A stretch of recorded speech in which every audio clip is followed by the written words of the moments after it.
Knowing the types and consequences of crimes can allow people to take action so that they can steer clear of situations where they know that something dangerous is developing.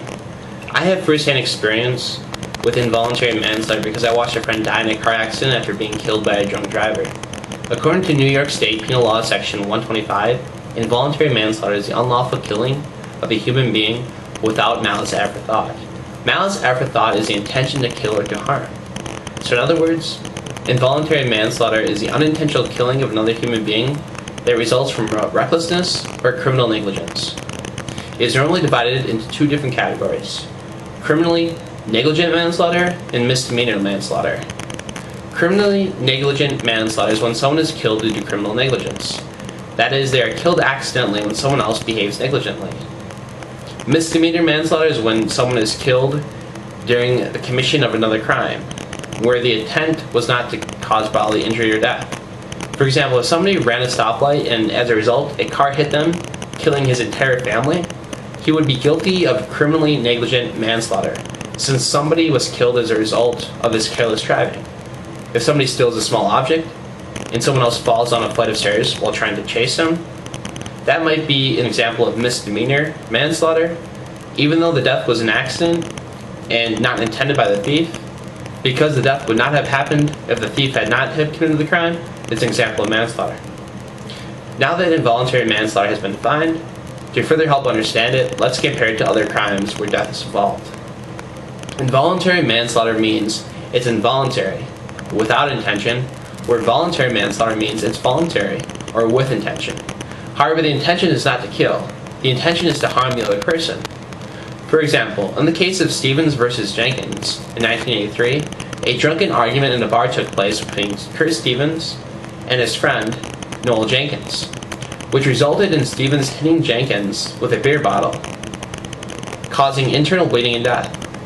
Stevens was found guilty of voluntary manslaughter because he attempted to harm Jenkins, but didn't intend to necessarily kill him. Murder, on the other hand, involves the intention to kill. There are exceptions to these rules, however. A good example is the 1984 case of People versus Brooks. Brooks had caught his wife cheating with another friend of his, who in a rage decided to shoot his friend in the head with a gun he had in the house. He was charged with voluntary manslaughter rather than murder because it was a crime committed in the heat of passion. So if a person kills before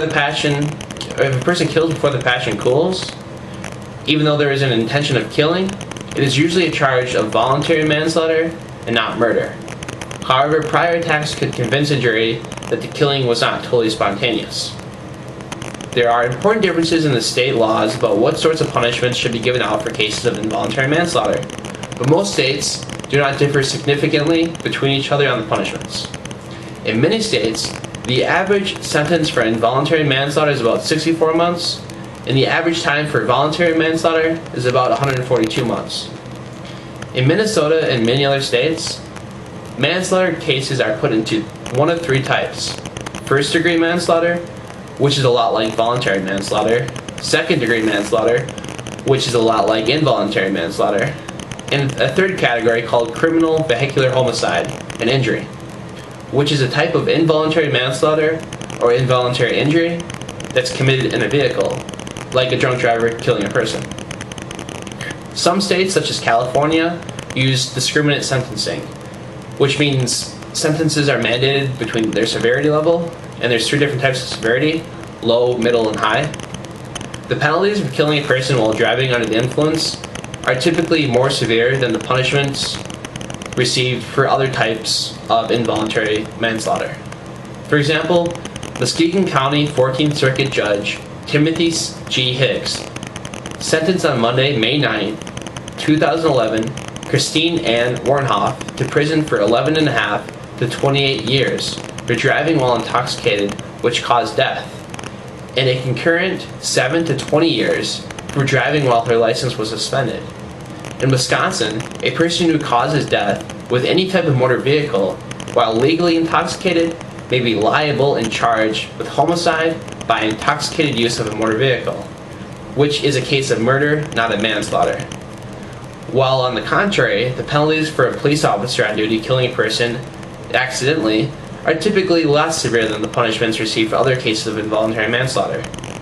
For example, a jury convicted a Bay Area rapid transit police officer of involuntary manslaughter and the shooting death of an unarmed man on an Oakland train platform. He was sentenced to 2 to 3 years in prison. So the time length of a person's sentence is strongly conditional upon the type of crime committed and the mindset that the person was in, along with their prior history in violent behavior. By now you should be more familiar with involuntary manslaughter. Today, involuntary manslaughter continues to take place frequently.